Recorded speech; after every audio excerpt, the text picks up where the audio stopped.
Welcome to the Life You're Made For with me, Dr. Heather Penny. We're going to be having conversations that talk about us spiraling up versus spiraling down, because we all want to be living lives that are about thriving, not just surviving. This is the life you're made for. So let's get going.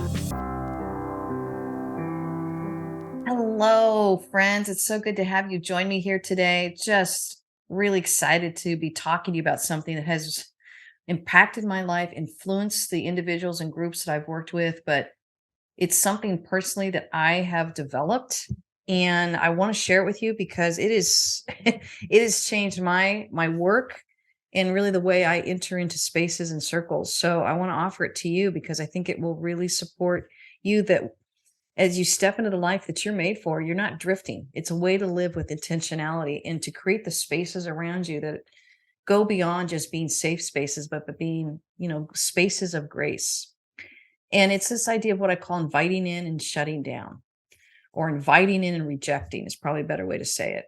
And one of the things that I do before I do any retreats is I do this exercise. So I want to share it with you because I worked with a small executive retreat. It was about 5 leaders there, and just powerful leaders really trying to run a significant organization and very successful, just doing great things in this world.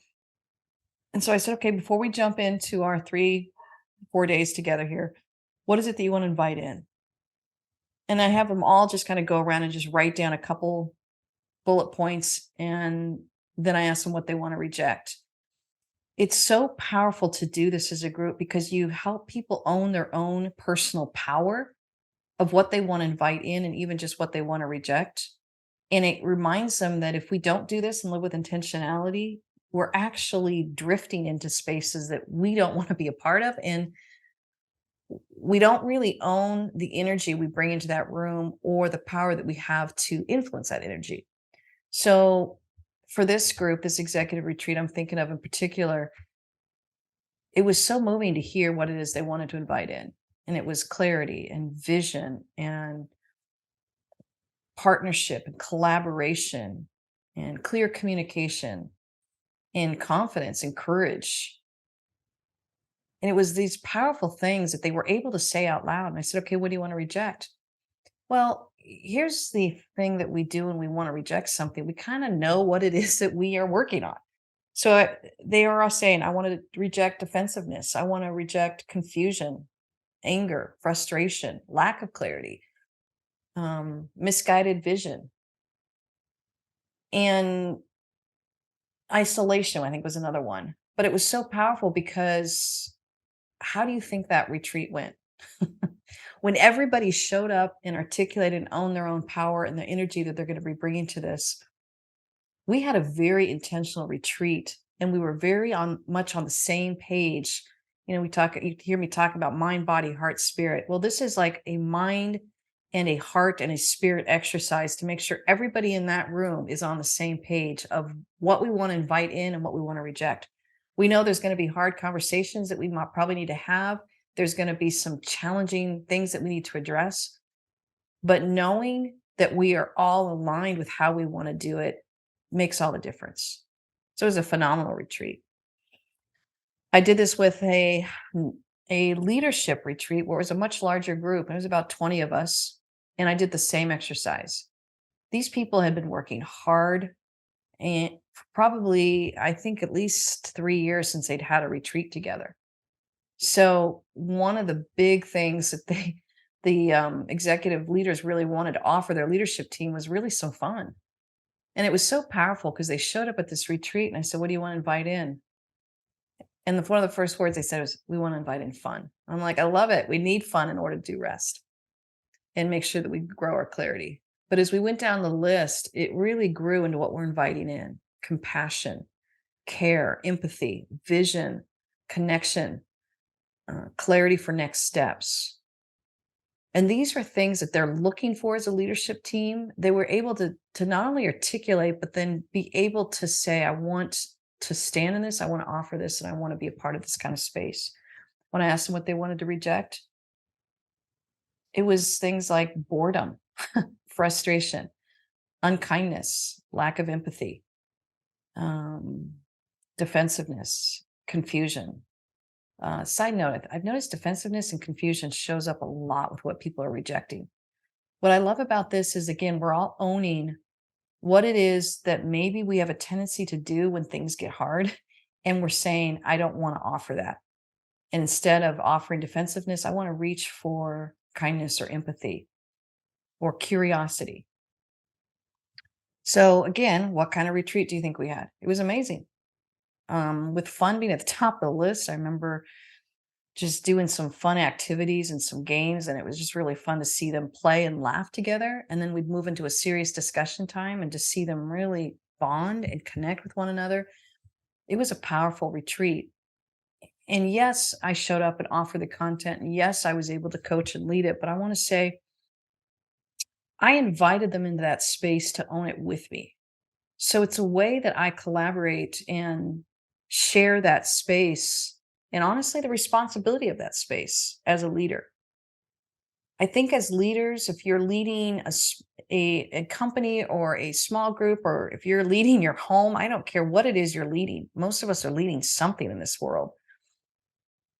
Recognizing that you want to be intentional about creating that space, but then also inviting people in to own that responsibility with you is a really powerful way to partner with people, but remind them that everybody has free will. Everybody has the choice of how they want to show up and what they want to invite in and what they want to reject. Last example on that, I want to just mention that briefly. I did this just for fun. I wanted to try this at a keynote. So there was over, I don't know, like maybe 150 people or so in the room. And so it was a larger group besides just a smaller group that I was used to with some of these retreats. But I thought I'm going to try this. And everybody was seated at tables with this. And so I had the table host just kind of guide this exercise. But I just said, everybody at your table, I want you to talk about what you want to invite in. And these were nonprofit leaders that were standing for things in this world. And I'd heard them share at their tables. And so I said, what have you heard tonight that you personally are inviting in or you're seeing other people invite in? And I'm just going to give you about 1 minute to answer that question. And I'm going to give you about 1 minute to answer the question of what are you rejecting? And I did this from the stage and it was about 2 minutes exercise, but it was so powerful. As soon as they finished answering it, I said, okay, everybody, what are you inviting in? And people just began to offer out loud in the room and just kind of yelling out compassion, hope, kindness, abundance, vision, care, comfort. Now, this was a room that was focused on supporting at risk children and vulnerable populations. It was so powerful to hear the unity in the room of these are 60 plus nonprofits represented that are saying we are inviting this in. And I said, what are you all rejecting? And to hear them unified as a group, and even though one person was yelling it out, everybody's nodding and agreeing with it. Yes, we are rejecting hopelessness, despair, anger, isolation, aloneness, loneliness, and scarcity, poverty. It was such a clarifying moment. I mean, it still gives me chills just talking about it because I gave them the opportunity kind of share the stage with me, but I wanted them to see they're the heroes in this room because of what they're choosing to invite in and what they're choosing to reject. And then they got to hear each other say it. And it only reminded me again of how much I love this exercise because I'm calling people out to be a part of creating spaces, but to recognize when you say it out loud, you get to realize how many more people, whether it's in that room or in this world, that are standing with you and what they're inviting in. We might as well say it out loud. If me as a person, Heather Penny, wants to invite in compassion and curiosity, and you've heard me talk about my 3 C's, clarity and confidence and courage, I'm saying this out loud and I'm telling people what I'm inviting in, but equally so, I'm taking the opportunity to reject confusion, chaos, comparison, cynicism.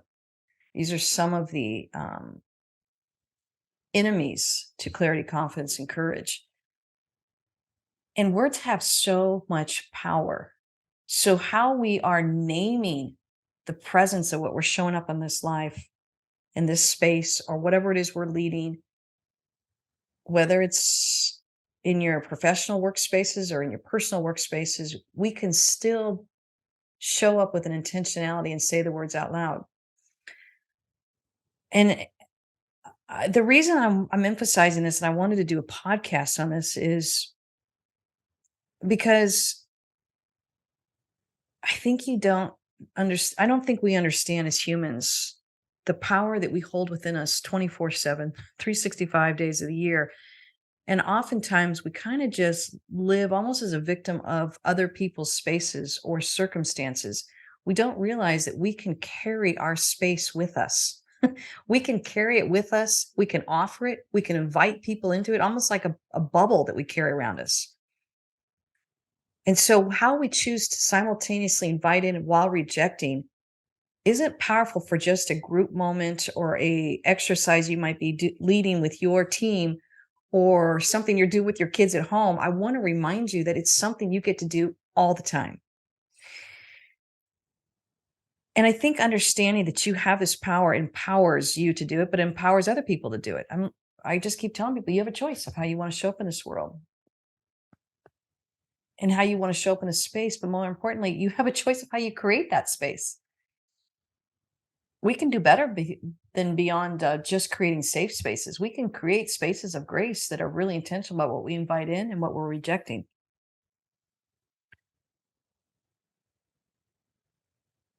And what I'm learning, the longer I live with this awareness and I'm watching it play out in my worlds of work, and again, I'm using this in my personal life and professional life.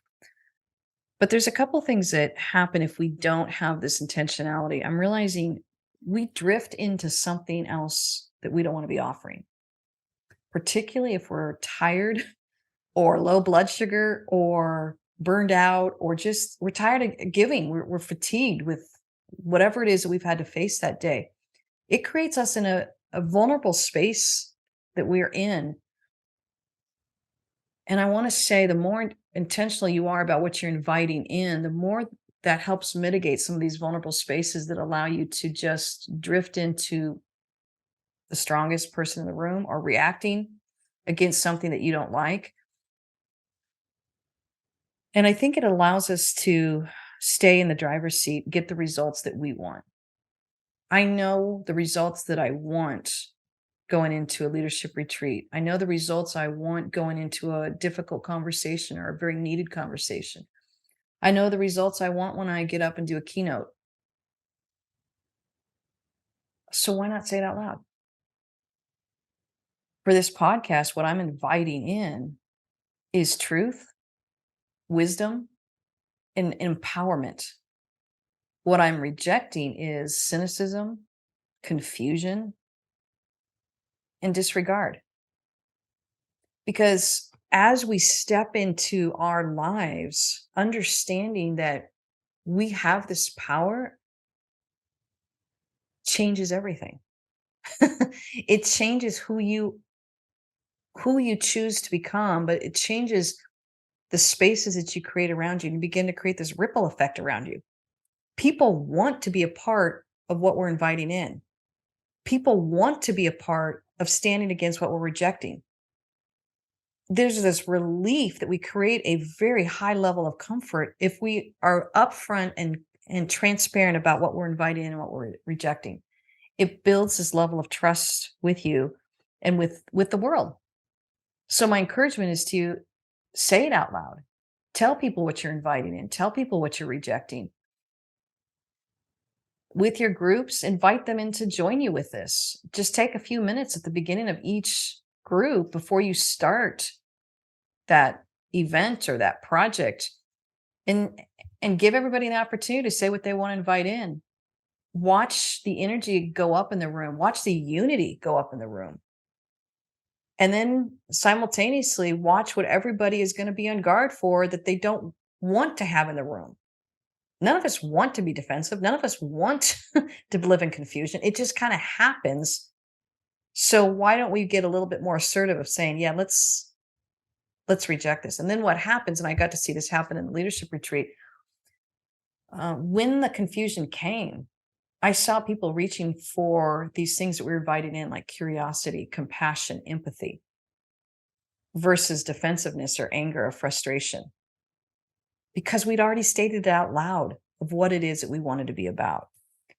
So it's a very powerful exercise that I encourage you to live in. And then I'm going to wrap up and share with just two more with you that personally, recently I messed up pretty bad with my team. I sent out a voicemail that it was only meant to be to two people, but it ended up to be five. Now, fortunately, I didn't say anything bad because I don't really talk about people in a negative way behind their back, but it was information that didn't feel good to probably have shared when it is unintentionally. It was just one of those times when you send out, and I think everyone's got a story on it. Well, I've got my story now. Didn't feel good. I didn't like how I handled it. I didn't like that that's what I did. And so I could feel the shame spiral starting. As soon as I realized what I did, one of my team members called me and said, "Hey, had you sent it out to everybody versus just the two people?" I started quickly reviewing, what did I say? And I go, well, this could have been awkward for this person to hear. Okay, you know what? I'm just gonna call them. I didn't want to call them because I could feel the shame spiral. I immediately moved into, I'm gonna invite in kindness, truth, and reconciliation. I'm also gonna invite in humility. I messed up and I'm sorry. And if there's anything I need to own or hurt your feelings, let me know now because I want to make this right.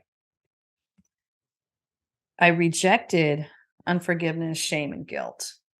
I could feel that shame spiral. Honestly, it's that one of those times you're like, oh, I just want to go hide in my bedroom under my covers. I'm done adulting for the day. this, this, this is too much. I don't even know how to step into this because it was these young spaces coming up in me of you blew it, you're terrible, they'll never forgive you. Just silly stuff that we put ourselves through when we've made a mistake. So that's one example where I just really stepped into inviting and rejecting. And of course, the people were so gracious to me and we worked through some conversations and addressed some things. And I would say we're stronger for it. And just a gentle reminder that all relationships need some level of conflict, may it be constructive, in order to grow intimacy. So each relationship, in order to level up, will have to encounter some level of conflict. We can't just stay status quo. So that was the other truth I invited in, just saying, may this be conflict that grows us closer together, not conflict that divides. So I invited that in and rejected the division of conflict and invited an intimacy in the relationship and higher levels of trust. And another more recent example is just this personal, very personal with my daughter. She's 20 years old and she called me to tell me how I had said something to hurt her feelings. And she was not wrong. I had gotten a little opinionated on something and I had said it out loud and it hurt her feelings. And I kind of knew it did, but I wasn't really sure because she got off the phone pretty quick. And I kind of had that little prick in my spirit of like, I think that wasn't very kind. Well, she called me recently. She talked it through with me, and I could feel myself getting nervous. And sometimes when we get nervous or uncomfortable, is probably a better word. I was getting a little uncomfortable with the conversation because I could feel myself going, well, I had the right to say that. Or what did I do wrong? And I'm not sure if I even understand. And do I need to apologize? These things that we do when we're getting in an uncomfortable space. And I just could, in my inner self, just stopped and I invited in clarity and empathy, remorse, humility. Humility is a big one for me, not in a way that you're groveling, but humility to just learn and grow. That kind of humility is what I'm talking about. And I just kind of gently invited in. It was almost like this soothing balm for my spirit as I was stepping into an uncomfortable space. Because I don't like conflict. I don't think anybody likes conflict. There's some people who kind of enjoy it, but most of us don't. And so I think recognizing when conflict is starting to happen, this is a really important space inside yourself to just start doing that inviting in and rejecting exercise. And then I rejected confusion, misunderstanding, defensiveness. And even as I'm kind of talking it through with her, I'm starting to maybe invite in a new one. Like, help me get more curious here. Well, just help me understand. Don't help me not get distracted about understanding, but just see that she is hurting and to offer an apology because I never want to hurt anybody. Even if I don't understand it, that's not the time to figure out the understanding. It's the time just to offer empathy. Understanding will come. So that's a more personal example of just when conflict was starting to happen, both on my team and with my daughter, inviting it in. And I will say, with this scenario, well, with my daughter, it ended beautifully. And it ended with me saying, I'm not sure the best way to handle this because I didn't know, because I've never been a parent of a 20-year-old daughter before. And so I said that. I said, I've never been a mother to a 20-year-old daughter. So I'm not sure the best way to handle this, but here's my commitment to you. Together, we'll figure this out. And I'll definitely apologize for where I hurt your feelings. And moving forward, we're just going to keep this dialogue open so that you're going to feel super comfortable about it and it's going to be a win win. And I think it's that teachableness that allows us, when we invite that in, it allows us to not have full clarity in the moment, but it'll give space for the relationship to figure it out as it grows together. Because we're not supposed to have all the answers at the beginning. We're not supposed to have all the answers and all the resolve. As much as we want it, we can't do that to a relationship. So as I'm stepping into this beautiful relationship with an amazing woman who's 20 years old and she's not my little kid anymore. She's this amazing woman who's got her own thoughts, opinions, beliefs, responsibilities. How do I continue to respect that and honor my own? And how do we do this together? Well, truthfully, I don't know. But I'm going to lead with curiosity in myself and then curiosity with her. And I asked her, I said, just join me in the space to figure it out together. And she said, oh yeah, I'd love to, Mom. I'm just relieved that, you can hear me on this. And I'm like, yeah, I can totally hear you on this. I'm trying to find that peace. And maybe that's something else I was inviting in at the moment. Just a peace that we got this. So I'm able to offer my commitment to her without having all the answers. And that became then the resolve. And what I'm wanting to establish with this relationship with two adulting children is they get to trust me. They get to trust me and that I'll own where I need to own. I'll take responsibility for it. They also get to trust me that when I don't know, I'm not going to pretend like I do. And more importantly, because they're adults now, they get to partner. We get to partner together and figuring it out together. That was an important clarity moment for me. And I'm probably even just getting more clarity now talking about it. But these are just some great, oh man, just great examples I could think of to just give you some ideas for how to use this kind of tool for your life of inviting and rejecting, and how it can really change your life and the spaces that you create, whether it's a difficult conversation, whether you're leading a group, whether you're stepping into maybe a conversation with your spouse, whether it's a friendship that you needed to have a conversation with, whether you're asking your team to join you in this space. We're being more intentional about the spaces that we are creating around us by saying out loud what we're inviting in and what we're rejecting. So, as I wrap up, I'm inviting in just so much more freedom for you, so much more empowerment for the energy that you hold, so much more connection to your sense of self and your sense of presence in this world, connection to your creator, your God, your higher power, connection to your ability to love, to hold hope, to grow joy, to increase clarity, to engage your courage, and to build your confidence. Cheering you on. Thanks for joining us.